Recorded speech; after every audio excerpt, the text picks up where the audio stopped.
gannaaw élection législative yi ñu génn gannaaw it la ca jot a ruus ni ki ay résultats ak ñi ñu jot a rek tabb ni ki ay député ci assemblée nationale mu gënoon ñoo yitteel rek ñi nga xam ne ñoo waroon jóge ci diaspora gi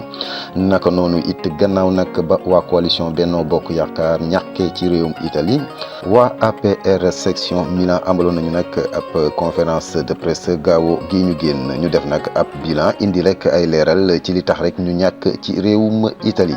seen télévision A2I teewaloon na leen fa. asalaamaaleykum mbooloo mi ñu ngi leen di nuyu ku ci nekk ci turam ak santam di leen remercier ci seen teewaay ci sunu point de presse bi ñu organisé fii ci Milan. ñu ngi remercier tout d'abord journalistes yi ci seen présence di remercier tamit section yi fi teew yëpp Pescoda Bergamo Varese ak ñi fi teew ñëpp. donc tout d'abord ñu ngi présenter sunu excuse ci li am. dimanche passé ca jour vote ba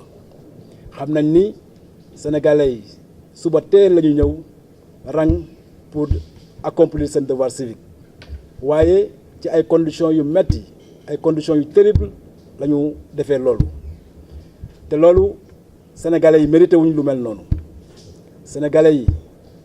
lépp li nga xam ne moom la ñu mérité mooy lu baax loolu la ñu xam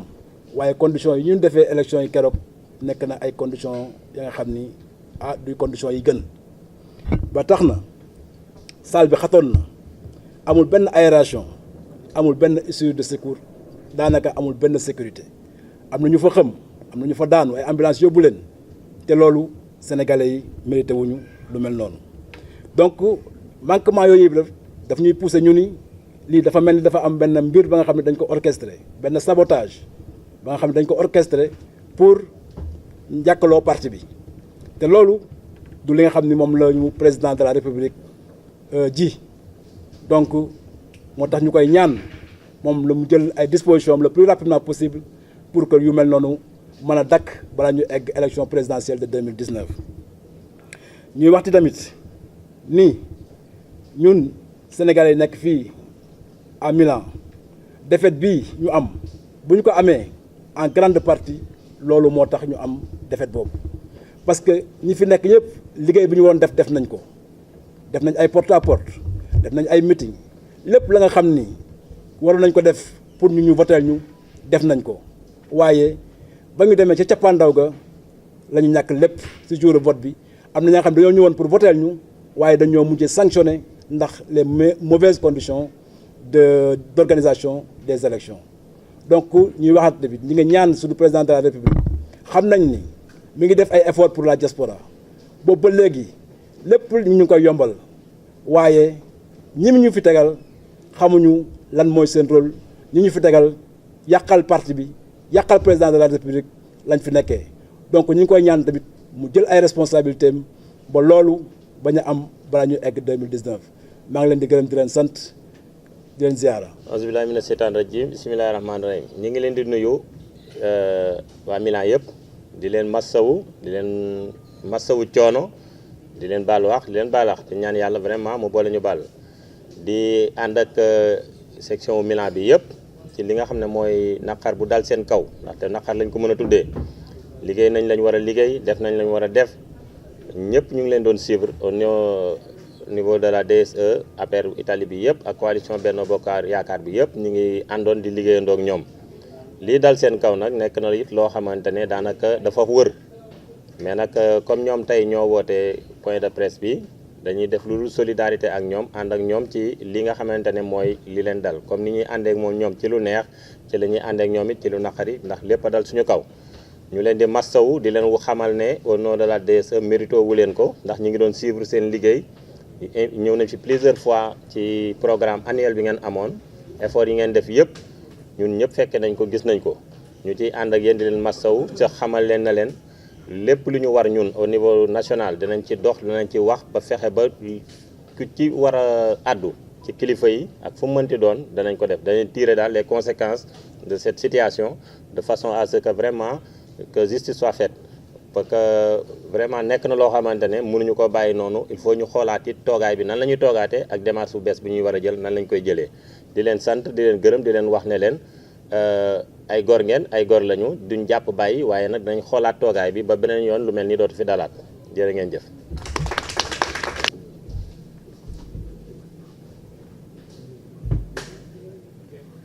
asalaamaaleykum ñoo ngi leen di nuyu yéen ñi fi teew ñëpp di nuyu journalistes yi fi teew di nuyu suñu camarade de parti yi fi ñëw aussi di jéggalu aussi ci dérangement bi kàddu yi may yëkkati nag dama koy yëkkati man en tant que citoyenne en tant que doomu sénégalais bu ne fii ci Italie en tant que apériste parce que dañoo xam ñun président Macky Sall fi mu teg jigéen xam président Macky Sall fi mu teg xale xam président Macky Sall fi mu teg doomu aadama moo tax ñuy ñaxtu suñu ñaxtu yi ndax la 30 dañoo jóg pour def suñu devoir mais nag ñu def loo ñu citoyen yoo xam ne ci situation yoo xam ne kenn mérito wu ko muy place boo xam ne xat na place bi mal odorant na place bi amul foo xam ne bu problème amoon nit ñi mën a génn daw place bi amul sécurité ba ñu bari xam nañ fa ñii am nañ fa ay problème te loolu ñun xam nañ ne président Macky Sall jógul woon pour teg coono googu moo tax ñuy wax suñu président ne ko na gestuwaat Italie na gestuwaat Milan na gestuwaat environ bi parce que ñu ko bëgg ñi ngi fi ñu ko bëgg a liggéeyal ñi ngi fi mais pour ñun li ñu gis mooy daa am ñuy saboter ci suuf di yàq liggéey bi li ñu ci soow mi nag lañ bëgg président nga dimbalee ñu ko jëlee ko fii ci Italie jëlee ko fii ci Milan pour l'intérêt du pays du Sénégal ñun loolu la ñuy wax waxuñu pour l'intérêt kenn l'intérêt sénégalais yëpp la ñuy waxal parce que li ñu daj fii keroog la 30 sénégalais yëpp ko dund moo tax ñuy ñaan président yaakaar na suñu kàddu yu ñuy yëkkati dina egsi ci yow di sàkku ndimbal ci yow parce que problème yi fi mu commencé mooy ca déposition carte d'identité ñi xam ne ñoom la ñu soxla jour yu bari ñu waroon taxawu leen ba ñëpp inscrire booy xool 3/4 des sénégalais yi nekk Italie inscrire wuñu te li ko waral du dara lu dul mal organisation dañ ne nag ku mënul da ngay ba ku mënul da ngay ba Sénégal ñun dañoo amul kii ba mooy jéem naa dara tële bàyyi keneen jéem ñun loolu lañ lay demander président néew xam nañ ne kàddu gi yaa ko moom li ngay li ngay jël yow yaa koy jël muy sa décision mais nag ñun en tant que citoyen am nañ droit wax ne la ne ñi nga fi teg la ñu war a def lépp defuñu ko dëgg la passeport yi léegi macha allah kenn amatul loo ciy jàmbat yu baree bari kenn amatul loo ci jàmbat mais sénégalais dafa am lu ëpp loolu lépp muy lan ku ñu yëg ak ku ñu fonk ak ku ñu toppatoo te ñi nga fi teg ñu war koo def defuñu ko ñoo ngi jéggalu nag bu baax kàddu yu ba dëgëree peut-être xeer gi la rek waaye jubluwuñ ko ci du dara lu dul ñaxtu ak di bëgg ku ñu dimbali loolu la ñuy woote jërëjëf. kon maa ngi nuyu ñëpp di leen siyaar di leen bal àq di leen balu àq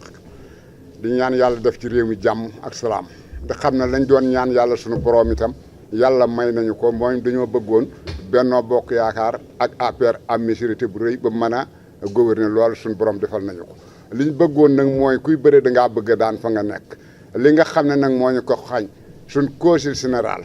bi nga xamee ne si mooy Rokhaya Ba Touré man amuñ loolu lu ma ciy moytu ndax ku tudd dëkk da nga ku wóor mburu da nga tudd dëkk bi nga xamee ne daa war a jël ab saal ñu war faa dem wote ji daa waroon a waxtaan ak section bi bu waxtaanee ak section bi ñu xool ñun ñëpp ñu dugal suñuy xalaat kenn ku ne xalaat ba nga am ñu def ko ñu toppatoo ab saal am ko foo xam ne si dana am sécurité nit ñi dinañ sawar a wote am na ñoo xam ne bañ ne yurub ca buntu saal ba foofa lañ wàññi koo ndax wóoluwuñ saal ba amul sécurité ragal nañ seen wér-gi-yaram am ci ay jafe-jafe mbir yooyu moo ñu gën a tardeel loolu nañ ko seet deuxième fois li may wax ne maanaama daa mel itam na Milan itam bi ñu fiy nekk bi nga xamee ne waa beneen opposition bi dañoo am seen mbër samp ko ñun suñuy mbër am na fu mu des dama koy wax nag maanaam fi mu desee mooy Maam Jaara mi ñu samp amul woon université dëggantaan ndax daa dëkk biir Milan bokk ci association yi bokk ci daayira yi bokk ci lépp di ci dox di ci yëngu ñi nga xam ne si itam kuñ samp itam da ngaa war a nekk nit koo xam ne si da ngay jege nit ñi jege askan wi xam la bu ko defee ci ngay mën a bëri ak moom man foofu laay waxee loolu yàgg naa koy wax kon nag man sama naqar mooy Rokhaya Ba Touré moo deful la mu war a def Khady Sall Wisconsin nag moom la mu war a def na ko ak ñim àndal ñoo Aji Mbodj dox nañu wax nañu sonn nañ guddi ak bëccëg ak ñi leen doon jàppale def bi mooy nit ñi kenn dalee na moomu da nga leen di yëg boo leen yëgut teguñu la fu ñu man Rokhaya Ba Touré mooy consul boo xam ne mosumaa toog waxtaan ak moom consul bi mas a ñëw fii dama koy commencé bañ dalee am consul général ci réew mi ba léegi consul bi fi ñëw balaa am weer da nga ma woo ñu toog waxtaan ci Milan amul ku fi nekk muy ca Souran ca yi ba ca Abdou Naam ba mu fiy nekk ba ni nga xamee ne si dañuy jël commission bi di ko jox ak yi mu koy yóbbu Rome lépp sama kanam la dara wump mu ci kon nag nit ñi ku leen yëgut duñ la yëg nañ leen góorgóorlu jàppaat te xam ne nag bu ñu koy xeexee ab président moo ñu mën a jàppale Rokhaya Ba Touré deful li mu war a def na ko def bu ñu bëggee am ndam ëllëg bu ñu yemee fii ñu yem ci moom ëllëg dañuy am jël bu métti fii ci Milan kon nag man loolu rek laa leen di wax jërëjëf. Bonsoir, je me présente, je suis Ibrahim Sy, responsable des structures intégrées à Milan. Donc, par ironie du sort, dans cette salle où nous sommes, ou une salle assez correcte et climatisée, c'est une des raisons qui nous pousse à faire cette conférence. Que la salle est extrêmement différente de l'autre salle dans laquelle nous avons fait les élections. Cette salle était une salle qui ne répond pas aux normes humaines. Parce que d'abord, c'est une salle qui dure depuis des années. On ne sait même pas dans l'année où elle a été construite. Et aujourd'hui, en 2017, on pousse les Sénégalais à voter dans des salles aussi vétustes. Donc, ce qui explique notre présence ici, c'est de dénoncer ce manque de considération qui ternit l'image de l'État sénégalais et qui ternit aussi l'image de notre parti qui a organisé les élections. Donc, pour ne pas être très long, nous voulons redéfinir l'image du parti et dénoncer en fait le manque de communication et de respect que le consul est en train de développer à Milan. Et malheureusement, le consul est le miroir du parti. Si jamais il commet des erreurs, on va inculquer ces erreurs-là au parti. On va dire que c'est Macky Sall qui a fait cela, comme les Sénégalais souvent réagissent. Donc, nous sommes là devant la presse pour dénoncer ce manque et pour éviter plus tard, dans les années à venir, de répéter les mêmes erreurs. Et plus tard, nous allons faire une conclave pour pouvoir donner des solutions à ce problème-là qui dure à Milan quand même. Merci, je vous remercie. Salam alaikum, man c'est Sophie Dior, nek fi pour télévision A2I. Ñaari question la amone yo xamantene war na ko poser ñi nga xamantene wa APR lañ. Première question bi moy dama leen doon laaj ki ngeen xamantene moy monsieur Lamine Diouf lan la leen apporter ci élection yi. Su lolu wesso ma ngi dégg depuis sank ñu naan consul Rokhaya Ba Touré mom mo waral ngeen perte. Est-ce que yeen tamit liggéey ngeen comme il faut wala yépp Rokhaya la rek? C'est ça que je voulais savoir. Merci. Assalamu alaikum, Malik Sakho A2I TV. Dama leen di commencer d'abord par gërëm leen ci boole bi ngeen ñu boole ci journée tay bi muy journée bu importante parce que xam nañ ci li ngeen jógee vraiment ñuy saluer aussi seen courage bi ngeen jël à deux mains pour càmbar situation bi. Man laaj bi may njëkk a laaj rek mooy gis nañ ne section Milan lañ nekk 11 bureaux de vote ñu gagné leen ci 11 yëpp def ngeen nag yéen seen jàngat. Après xam naa di ngeen répondre sama naataango Sophie ci lim leen laaj mais ma doon laaj aussi Milan am na ñaari section am na ay yeneen organisation est-ce que bi ngeen demee ba lajj nag jotul ngeen jéem a dajaloo na xool noo leen boolee def ko benn section liggéey parce que tamit dafa yomb defet am ngeen koy jàllaxante loolu laaj bi njëkk bi la. beneen laaj bi dama gis ngeen ne organisation bi jaarul yoon organisation vote bi est-ce que xaaru leen aussi ba lépp sotti. ba affaire bi trop tard ngeen doog di ko est-ce que dénoncé woon ngeen processus bi parce que anomalie yi c'était dès le début est-ce que yéen en tant que membre de l'APR wala ay responsable APR taxaw ngeen ak kilifa gi nga xam ne moom lañ tegoon loxoom ci organisation bi ngeen ne ko li nga def d'accorduñ ci wala bu dee ne wax ngeen ko lan la leen tontu beneen bi waaw beneen bi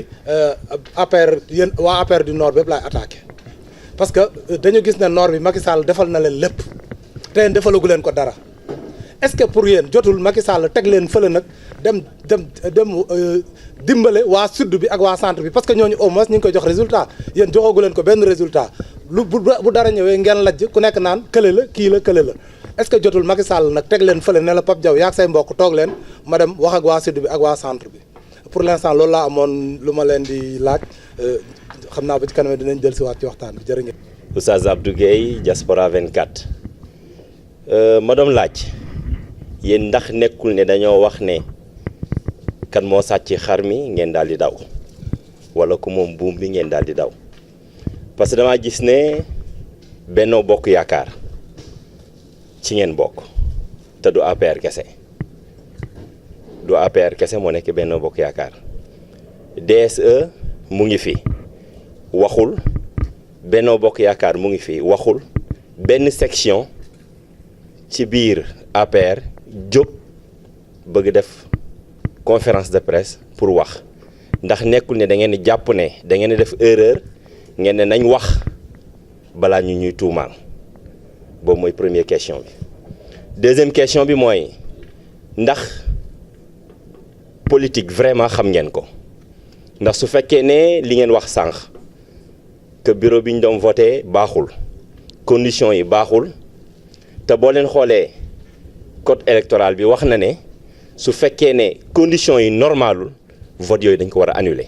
lan moo tax yéen foofu bàyyi woo leen ci xel ngeen bàyyi ba ñu gañe leen ngeen door a wax ne conditions yi normalul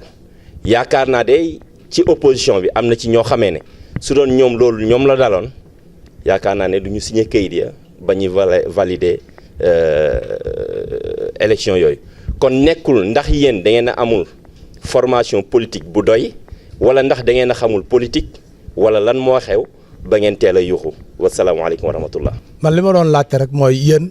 da ngeen a sommé le président en quelque sorte vous avez sommé le président Macky Sall à prendre ses responsabilités à prendre la décision léegi président Macky Sall bu leen wuyuwul li ngeen bëgg bu leen répondre favorablement ci li ngeen bëgg maanaam yéen li ngeen bëgg mu leer mooy na fi madame le consul général jóge bu leen président Macky Sall waxee jógewu fi ban comportement ngeen am nan ngeen di réagir loolu laa bëggoon xam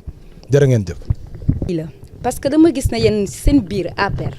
lan moo waral mun leen juboo lan moo waral ngeen def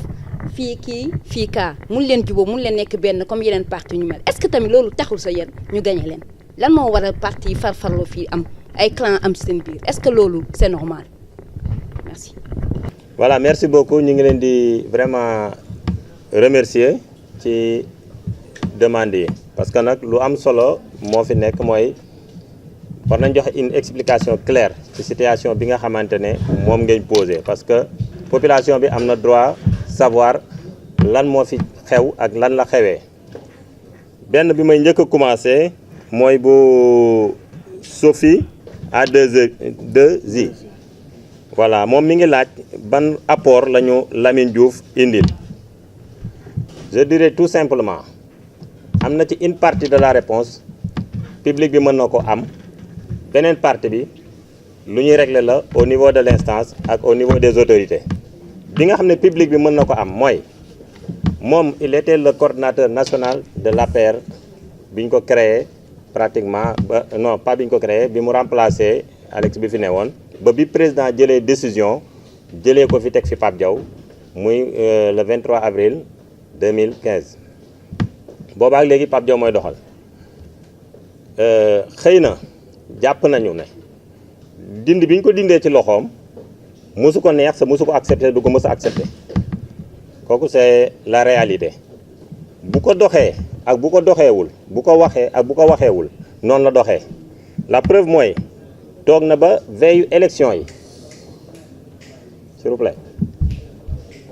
toog na ba veille élection yi mu ñëw ci dëkk bi indaale. fermez la porte alors. il faut ngeen arrêter ndax waa Kassano yi la s'il vous plaît. nañ koy nañu doog a ñëw waa Kassano yi. ok reprendre ah. waaw c'est bon.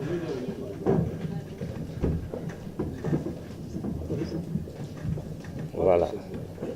ok. bon maa ngi yemoon ci bi muy ñëw gis nañu dem na déclarer ne dafay ñëw jàppale ci APR fii ci élection yi mu woo ma ne ma damay ñëw jàppale ci leen ci élection yi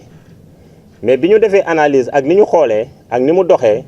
jàpp ñu ne dafa doon ñëw di jàppale ci mais da doon dox ci mission wu lan Pape Diaw mii ñu jëlee ci mbir mi ci samay loxo teg ko ci loxoom warul def résultat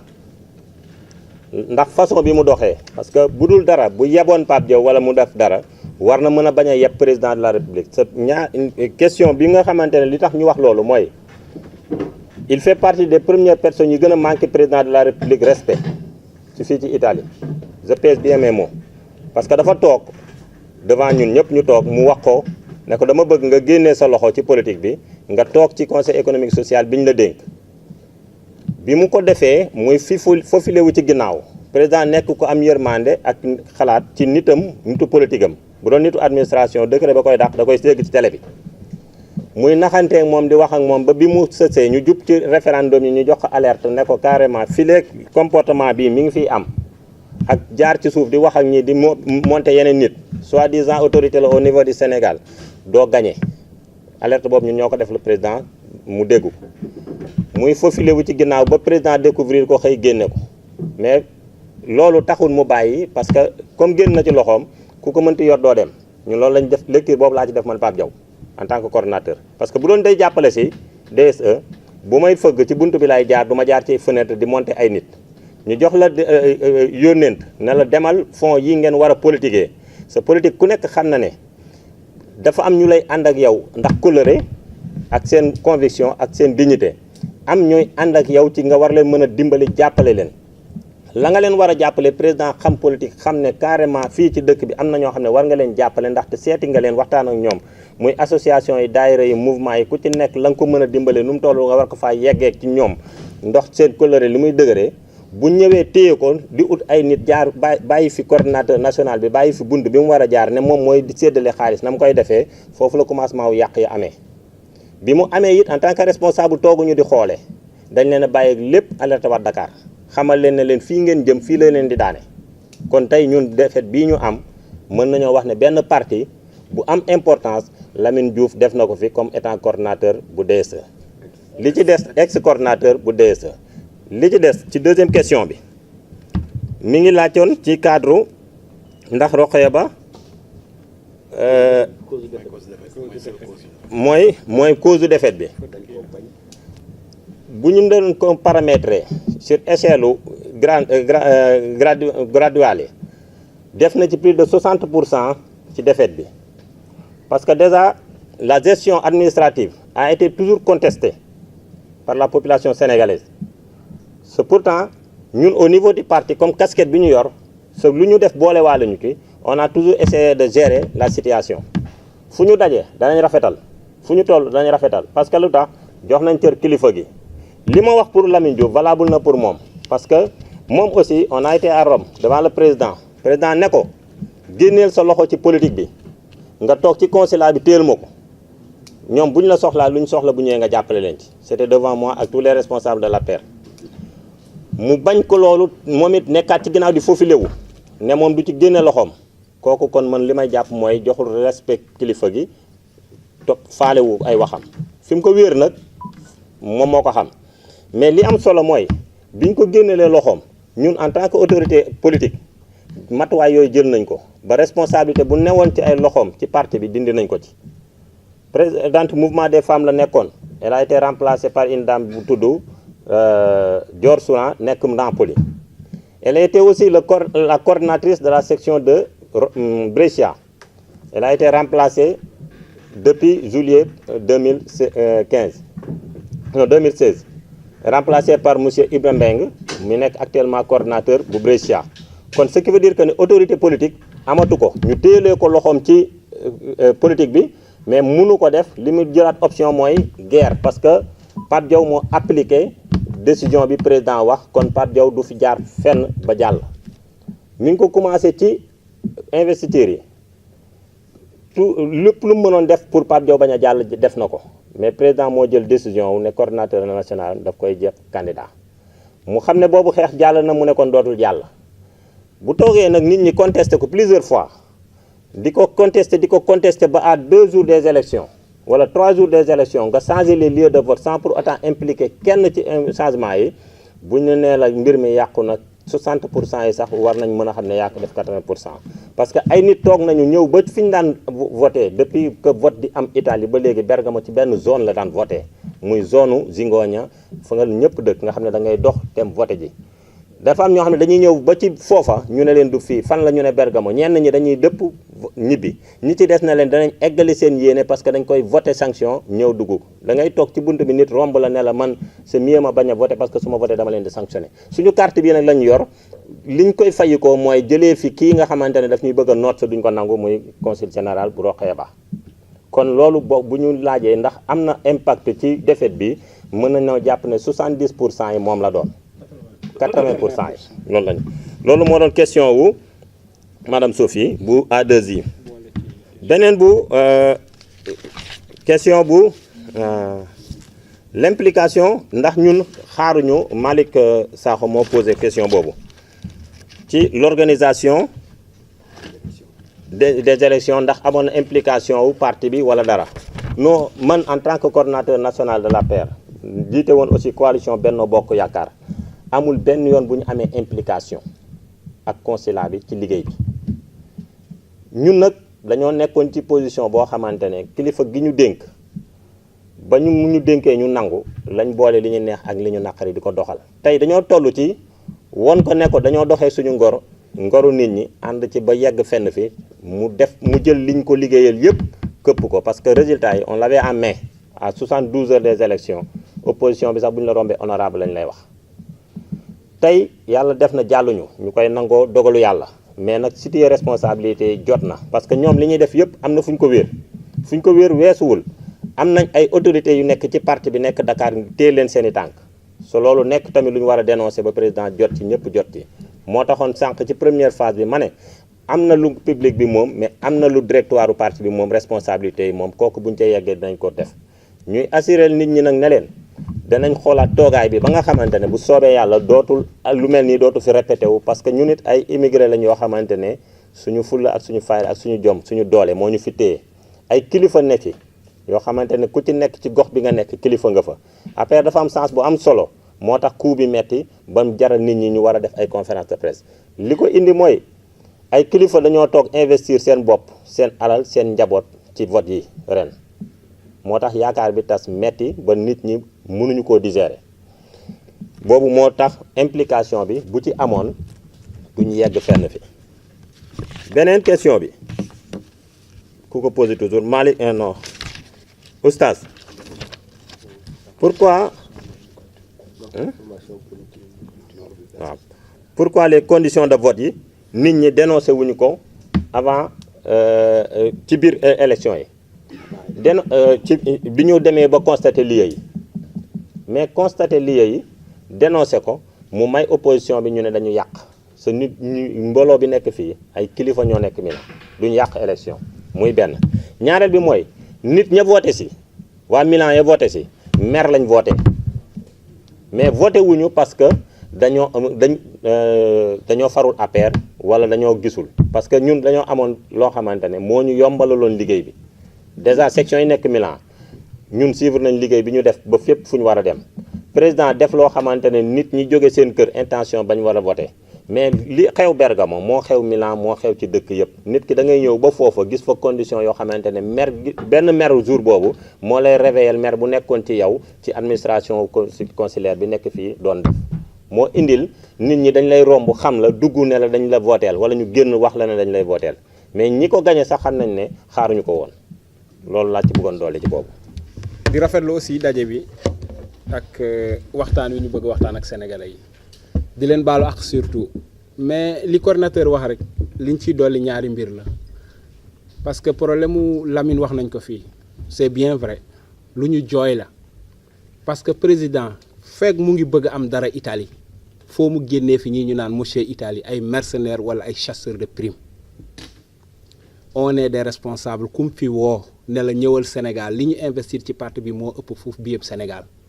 nga dagg billet dem Sénégal mu wax la lam lay wax wala mu jox la lam lay jox nga ñëwaat fii mais 10 15 intermédiaires fekk mu ngi am fii ça ne marchera pas désaccord bi am ci biir APR c'est normal l'APR est un grand parti et puis c'est un parti au pouvoir bu amul woon yéen ngeen laaj lu tax fii ku fi nekk tu as des ambitions dafa am loo gëm yaakaar ne war nga fa mën a àgg yaakaar ne président war na fa mën a àggali réew mi ku nekk nag nam koy gisee mooy wuute ak ni ko sa moroom di gisee kon loolu du ay désaccord nous sommes tous complémentaires kii day gisee nii kii gisee ne mais ñun ñëpp fi ñu jëm benn la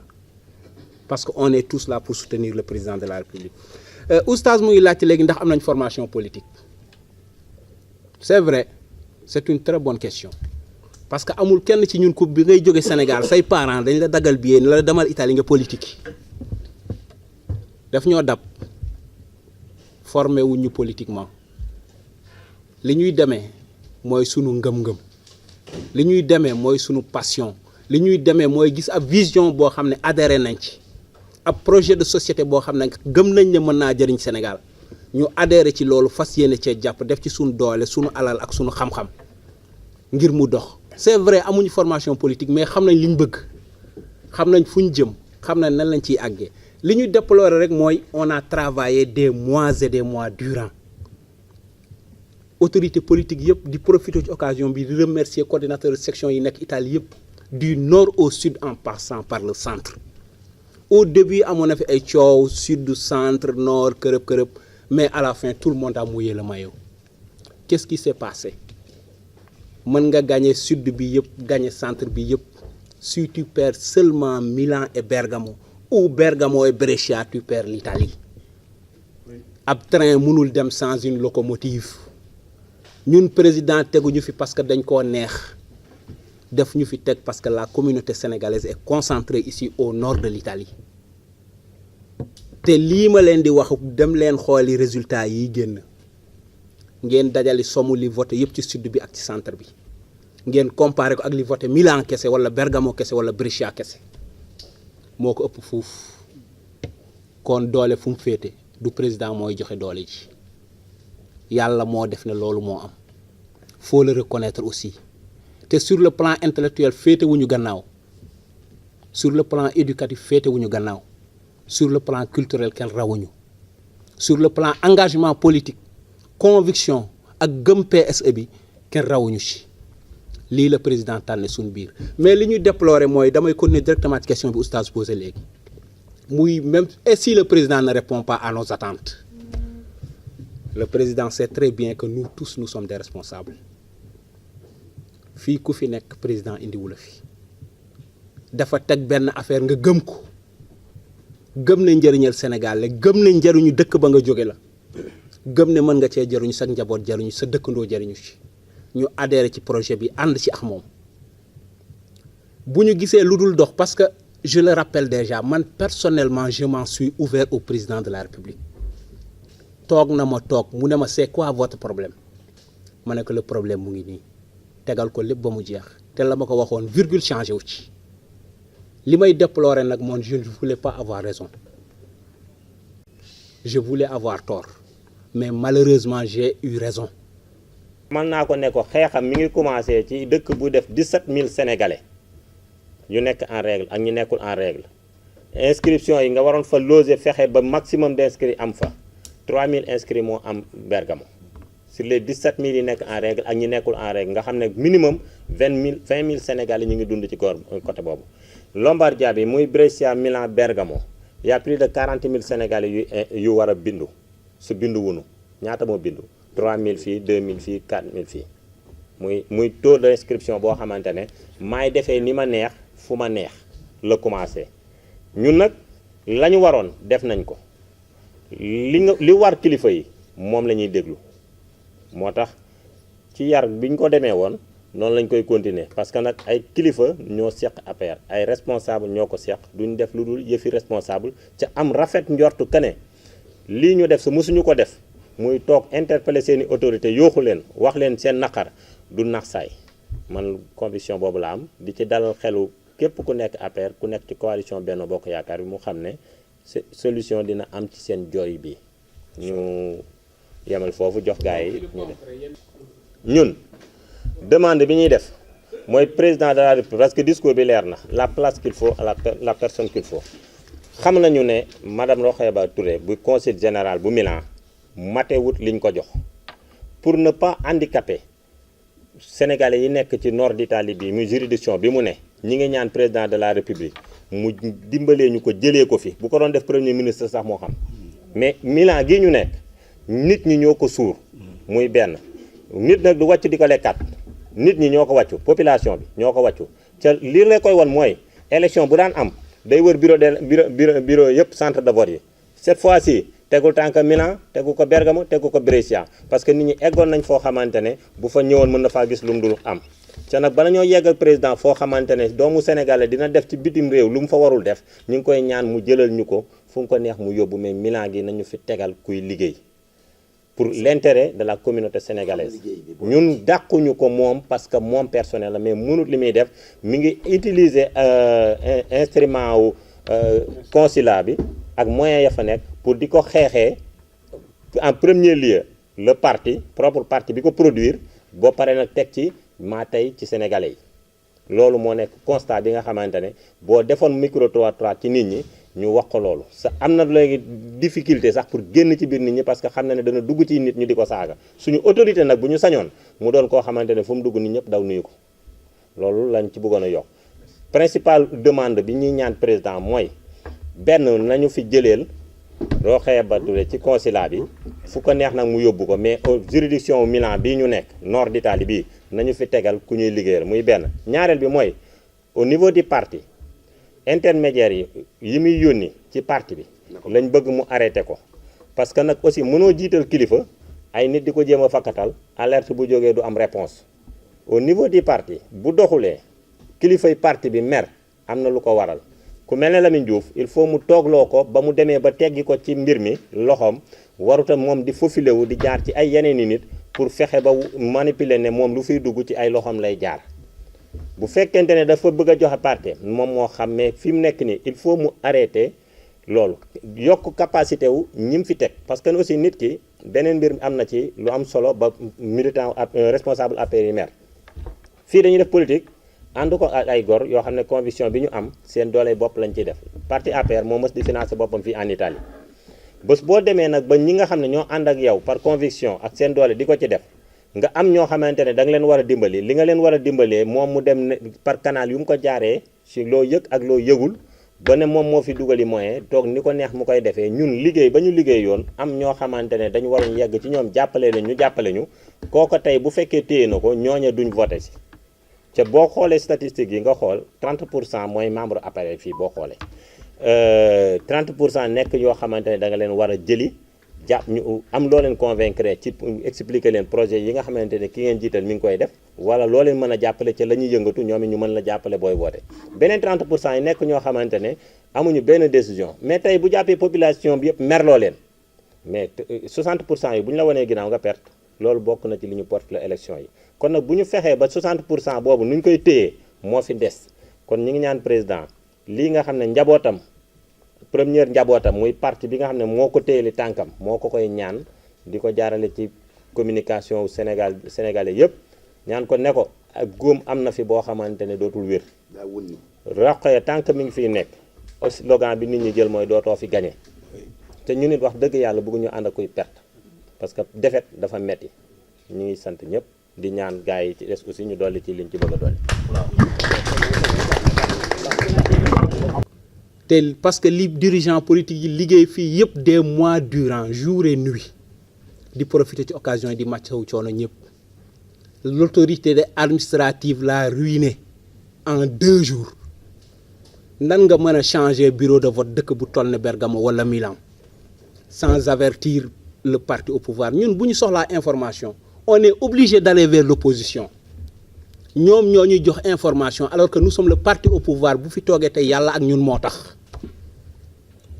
ñun ñoo liggéey ngir moom mu toog te golo nag du béy baabu ndi dunde rawu fi kenn ëpp fi kenn diplôme gënu fee jàng kenn gënu fee xam kenn nu administration di doxe le président je suis désolé mais il y a des managers en Italie mais cette fois-ci je le reconnais Malick posé woon na ma question bi benn jour na ma y a-t-il pas erreur de casting mais cette fois-ci il y a eu une grosse erreur de casting ñun li ñuy laaj c'est pas des choses personnelles ce qu'on demande ce sont les hommes qu'il faut à la place qu'il faut munoo jëlee nit ki ci ab souterrain nga yóbbu ko 30e étage au moins yóbbu ko sax ci ab rez-de-chaussée affaire yi responsabilité yi dafa leen a dépasser il faut avoir le courage de le dire luñ la mooñewul mënoo koo def loo jàngul mënoo koo tari te loolu moo fi am. On remercie le président tànn na suñ biir mais ñan la tànn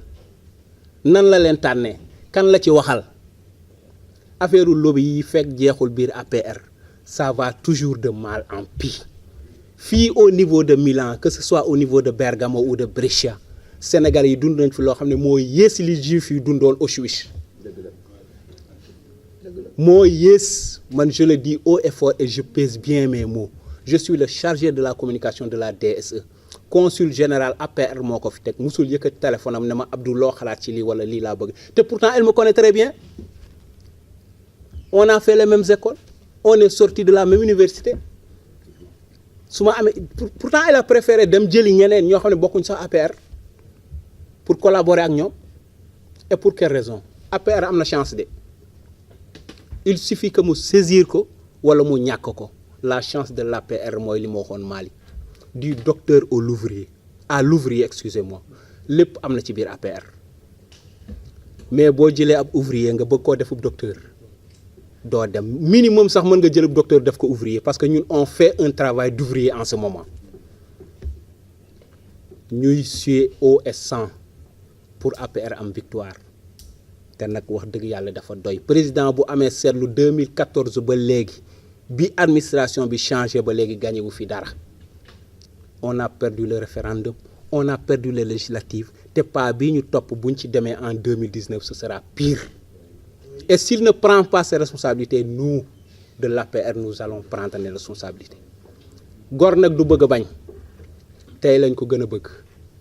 mais bu continuer nii dootuñu yàqal sunu liggéey dootuñu yàqal sunu temps dootuñu yàq sunu alal heure bu voté jotee nag sunu carte ñun ñoo ko moom yéene nañ ko dinañ dem sànnil ko mais on ne s'engagera plus jamais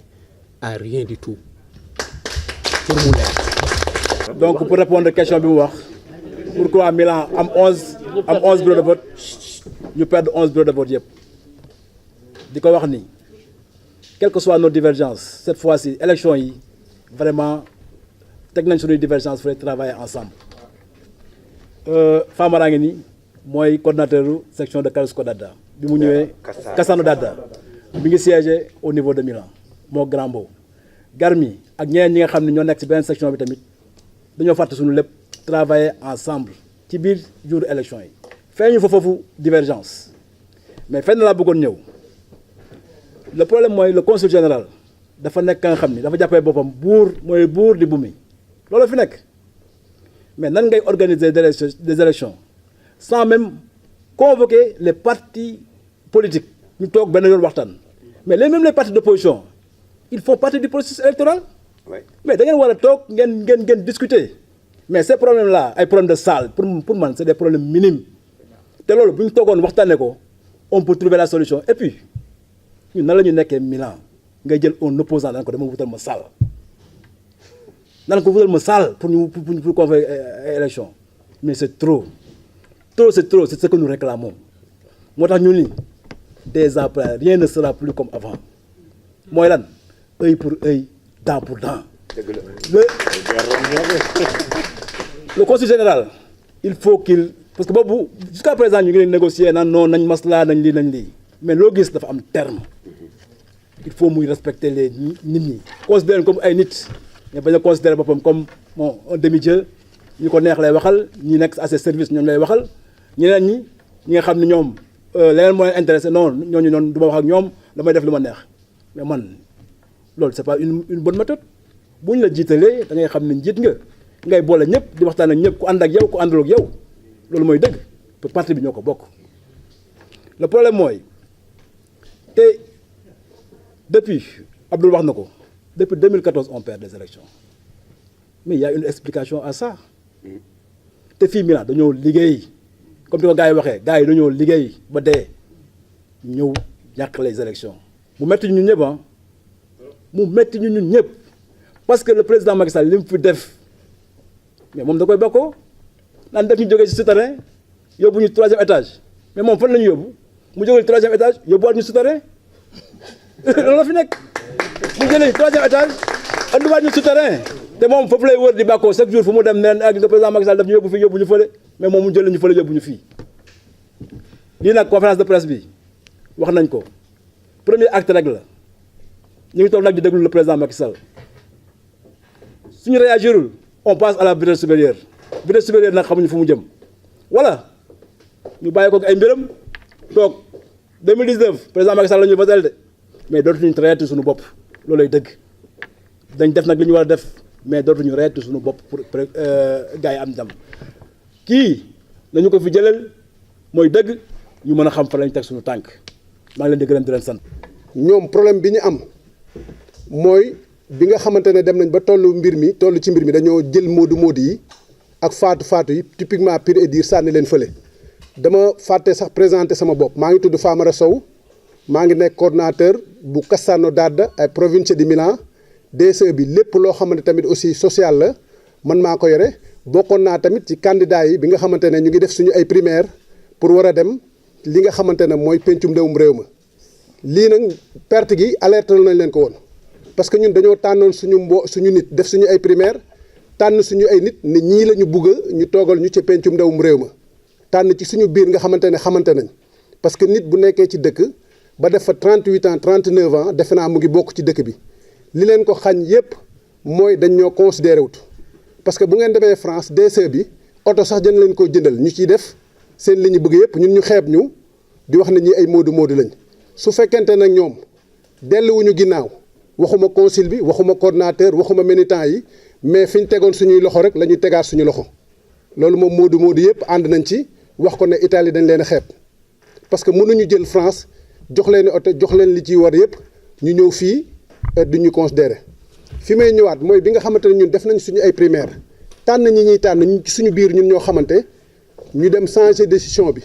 moo tax bi fi kilifa yi ñëwee fii ci Milan ñu réunion man alerte woon naa leen nee naa leen attention Italie dafa am réalité bu fi nekk muy kër religieux yi muy association religieux yi ak association yi nga xamante ne ñooy association de ville yi mais ñoom kenn mënu leen a considérer dara parce que ñun li ñu leen bëgg a xamal ñun mbir mi dañoo dab ñun de duñu ay politicienne maa ngi fi dégg sax ñu wax ay formation politique bi ma ñëwee ci journaliste yi li ñu doon interviewé nan la formation di politique amee mais Macky Sall kan moo ko yóbbu au pouvoir est-ce que boobu bi ñu ñëwee di ñu wax ne dimbale leen ñu ngeen ànd ak ñun pour ngeen jël réew mi est-ce que journaliste yi ñu ngi doon demandé ca dibe boobu di ñu wax am ngeen ay formation politique gis nga nañu defoon ba ay suñu famille ñu joxe ordre suñu famille nekk Sénégal ñu élire président Macky Sall système boobu ñu yore woon ba tey ñu ngi ci mais man bëgguma dégg ñuy wax ay techniciens ak ay université bi mu génne nous sommes Modou et Fatou suñu bàyyee jox ñu suñu liberté problème mu oto yi tamit ñu ciy wax parce que loo gis tamit aussi dafa am ay projet Sénégal da ngay gis ñuy xeex ne dañu bëgg forage ñun li ñu bëgg mooy dañu fi nekk di liggéey suñu oto yi nga xamante ne jox nañ leen ay propos ñu tontu ñu ci mais kenn mësuñu tontu tamit aussi ci loolu amuñu dara loo xamante ne dañu koy defal ñun ñooy jël suñu xaalis di ci dugal ñun ñooy dem Afrique ñooy dem Europe ñooy dem Amérique di ci investir suñu xaalis loolu moom lañ leen di déclarer na dakk na te ñun fii ni ñuy voté fii ci Italie aussi noonu la ñuy joxe ay ordre suñu famille yi nekk Sénégal ñuy voté suñu respecté wul moodu yi ak faatu yi dara dootuñu comme Italie mais nag ñu ngi remercier tamit aussi suñu président de la République parce que man depuis Senghor laa génn mais li mu def ci diaspora bi gisaguñu benn président boo xamante ne def na ko kon ñu ngi koy remercier di ko baalu àq di mettilu nag perte bi nga xamante ne moom la ñu perte Italie wasalaam. waaw merci Sophie ñu ngi leen di gërëm yéen tamit seen teewaay vraiment fan yi ni ñu koy duggee métti na trop parce que vraiment président Macky Sall daf ñu defal lépp desalatuñ dara ñu bëggoon ko vraiment jox la victoire pour wan ne ko 15 députés yi nga xam ni moom la ñu jagleel lu ñu mérité la mais malheureusement jusqu'à la dernière minute on avait la victoire en main mais malheureusement le jour les conditions d'organisation n'y étaient pas moo tax ba ñu am défaite bii ñu am nii moo tax loolu la ñuy naqarlu loolu la ñuy dénoncer parce que la population de Milan mérite plus te ni ñu leen lieu bi ñu leen jox pour ñu defee fa élection yi vraiment y avait des conditions inhumaines moo tax am na ñu fa xam am na ñu fa daanu ñi ñu jël leen yóbbu hôpital tàngaay bu métti nekk fa nit ñi xamatuñu ñu mer ñu bëri ñëw ba foofu mer parce que am na ñoo xam ne dañoo fanaan ay jàng mais dañ ni balaa ñuy tëddi sax dañoo ñëw ba ci salle ba voté ba pare doog a dem mais ñooñu dañoo ñëw foofu toog ñu leen di xaarloo ci tàngaay bi ñooñu mer boobu ñu mer nag teguñu ko kenn ñu ni ñu nekk au pouvoir ñoo leen ko teg ñu ne nag ñoom balaa ñu ñibbi dañuy sanctionné doog a ñibbi loolu moo waral suñu défaite bii ñu koy naqaru lu bëri nag mais loolu lépp li ko waral tamit mooy kii fi nekk muy le consul général nga xam ni lépp lu muy def comme ni ma ko waxee sànq si conférence de presse bi mooy buur di bummi du waxtaan ak kenn lépp lu muy def da koy def ci xelu boppam moo waral résultat bi ñun nag loolu lañ bëgg mu dañ moo tax ñu ni à partir de maintenant rien ne sera plus comme avant lii nag premier pas rek la conférence point de presse bi premier pas rek la su fekkee nag ñu ngi déglu suñu autorités yi bu ñu jëlul les dispositions nécessaires ñun on va passer à la vitesse supérieure mooy que ni bu ñu demee mën nañ dem sax ba banque suñuy loxo parce que dañoo bëgg 2019 au moins ñu jox le président Macky Sall la victoire te lii bu continuer nii mënuñu assurer que ni 2019 dinañ am victoire donc nag te ñun dañoo bëgg victoire moo tax ñi ngi ñaan le président de la république le plus rapidement possible mu jël ay dispositions nécessaires pour que ñu mën a nekk ci jàmm liggéey ci jàmm pour mën ko jox la victoire en 2019. merci beaucoup monsieur Babacar. merci maa ngi lay remercier Sophie jërëjëf. ñi ngi nuyu leen di nuyu ñi fi dajeel ñëpp ñëwoon aussi ci répondre à l'appel de Milan mu nekk it ñoo xam ne vraiment. ni ñu ko wootee dëkk yëpp a ngi koy wootee problème de temps moo fi des rek mais tey ñëpp a bokk maire bi nag nekk loo xamante ne kuñ ci yaakaaree seen kilifa bi jiitee ci parti bi c'est tout à fait normal ñu teew ci parce que ñun aussi on a notre mot à dire ci li nga xam ne moo fi xew li fi xew nag weesuwul ab liggéey bu ay nit sonn trop mu yàqu boo xamante ne teguwul lu dul ci ay kasaw yoo xamante ne benn nit wala ñaari nit benn groupe de personnes minoritaires ñoo ko def au profit wu nit ñi nga xamante ne xeex bi ñu doon liggéey yëpp mu ñu yàqu loolu nag bu amee dinañ ci am jàngat man aussi j'étais candidat mais dañ koy sante yàlla di remercier vraiment sénégalais yi fi nekk yëpp ci nord d'Italie bi ndax effort yi ñu doon def yëpp ñu fekkee ko gis ko di leen wax ne leen aussi l'Italie a gagné le président a gagné l'APR a gagné la coalition Benno Bokk Yaakaar a gagné li tax mu gagné mooy tey ji diaspora bi am na ku ko représenté muy Pape Diaw wala muy ñi ko jël ci opposition bi amul problème li am problème mooy li tax amul problème mooy président yëg-yëg bi mu amoon mat na mais da doon rafet ni mu matee coono biñ ci daj ak liggéey biñ ci daj tey ji ñu taxawoon massifié ko dara bañ ko yàq bu doon dañ ñoo gañee ci ñàkk kii gañee gën ñoo liggéey bu boobaa duñ osé taxaw fii di ko wax mais dañoo osé taxaw fii di ko wax parce que ay yàq-yàq yu jóge ci administration bi ngoo xamante ne dafa jël guerre personnelle am utiliser ko ci li nga xam ne moom la waroon liggéey loolu nekk na loo xamante ne cri de cœur ñëpp la mooy appel bi nga xamante ne Italie moo ko wax def ay diagnostic def ay xool ci statistiques yi li mu ko jox gis ne depuis 2014 mënatul gagné c'est lu tax dootul gagné mooy administration bi ni muy doxee nit ñi dañoo mer di ko denc léegi nag ñun maire bi aussi chaque fois on a cherché à expliquer les gens à les faire comprendre ñuy passer éponge di passer éponge mais fi mu doon passer éponge nag moo tilim boo xamante ne éponge mënu ko dindi colère boobu nag dafa exploser à 2 jours des élections nit ñi jël ci décision nag def vote sanction mooy man sama carte bi mooy sama voix tey kii mu toog sama kaw chaque jour mu di ma def ba tey ji su ma ko jëleewul fii ak suma carte dootuma am beneen arme nit ñi dañuy ñëw ba ci bureau de vote ne la tey ñun fii dañoo bokk ci APR mais lii ñuy faj suñu carte bi lañ yaakaar ne moo ñu ko mën a fatal kon on va voter contre loolu nekk nag loo xamante ne c'est à déplorer autorité bi war koo xam mu xam ne tant que loolu faju ko mënatul espérer gagner fii loolu nag moo taxoon vraiment ñu daje fi calmement ci suñu salle waxtaan def suñu point de presse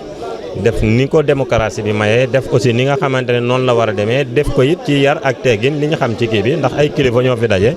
fii ku ci nekk yaa ngi sa famille yaa ngi sa liggéey yaa ngi sa yëpp ba pare parti bi nekkoon parti boo xam ne nit ñi ñoo ci doon def kon nag loolu nga xam ne yaa koy def di ko téye di ko màggal sa xale la nga di ko yar ba mu dëgër yoon la bu naree wàcc yoon nga alerter ko pour que mu jaaraat ci yoon bi. ñi def vote sanction dara jël mettiwu leen lu dul conseil bi ni muy doxalee mu doon loo xam ne dañ koy sibir sa amuñu ci solution sibir boobu ñu koy sibir nag dañ ne il faut mu xam benn jour bu mu arrêté jour bi muy arrêté nag mooy buñ fi ñoom liñ jàpp mooy buñ sanctionné régime bi fi nekk yëpp bu fi jógee ku fi ñëw di nga leen ko dindil parce que dafa mel ne Macky Sall bëgg koo dindi. loolu bokk na ci li nga xamante ne nit ñi jël option wane ne seen carte bi mooy seen arme comme Macky Sall moom ñaan nañ ko plusieurs fois saa yu ñu dugalee lobby foofu saa yu ñu waxtaanee ba yegg ci moom won ko ne ko lii naqari nañu moom mu dugal fa ay lobby yu dañ maa bañ ñii dañ maa bañ bu tayee mu accusé Mouride bu subaa mu accusé Tidiane yi gannaaw subaa mu accusé ñeneen ñi bu su gannaawaate subaa mu ne waa APR dañoo jubawul seen biir mais ces élections là amul APR ab coalition Benno Bokk Yaakaar ñëpp ñoo boole seen i doole mu yee la mayo pour gagner mu ñëw xëpp ci kaani D'accord, merci beaucoup monsieur Diaw. jërë ngeen jëf.